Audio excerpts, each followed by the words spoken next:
Magandang gabi, Philippine Air Force. Alamin natin ang magiging lagay at taya ng panahon ngayong gabi ng Lunes, 25 May 2026.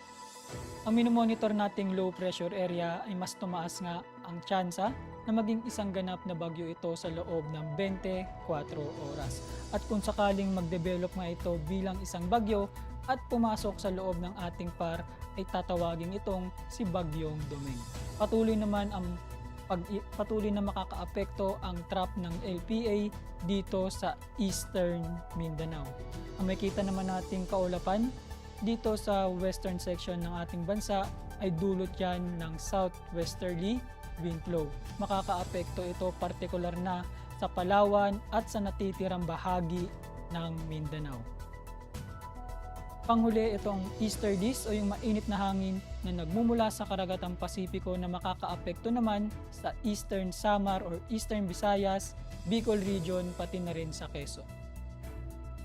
Dahil nga dito, asahan bukas sa Puerto Princesa or Palawan ang maulap na kalangitan na may kalat-kalat na pag-ulan, pagkidlat at pagkulog.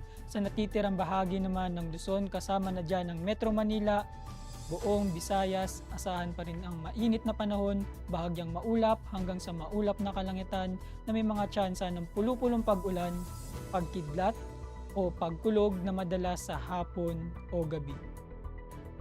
Samantalang dito sa Mindanao, dulot nga ng trap ng LPA at southwesterly wind flow ay makakaranas bukas ng maulap na kalangitan na may kalat-kalat na pag-ulan, pagkidlat at pagkulog.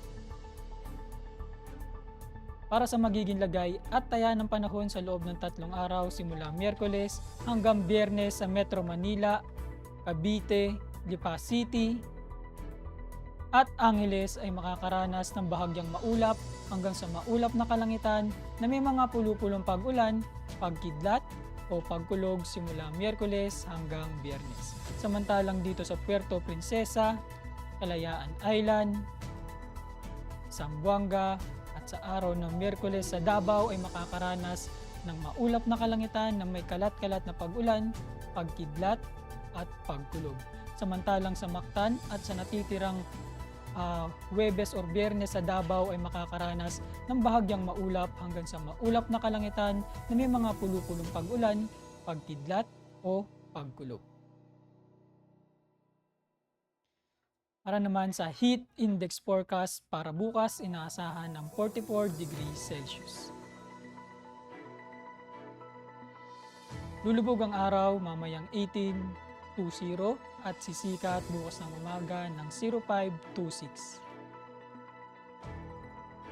Meron tayong 71% increasing moon illumination. Para manatiling updated sa lagay at taya ng panahon, ipalo lamang ang Air Force Weather Center sa aming social media accounts. Yun lamang po ang lagay ng panahon ngayong gabi sa ngalan ng aming commanding officer na si Colonel Alvin John Cugador, PAP GSC. Ako si Sergeant Antonio Emrili Jr., Weather Broadcaster ng Air Force Weather Center.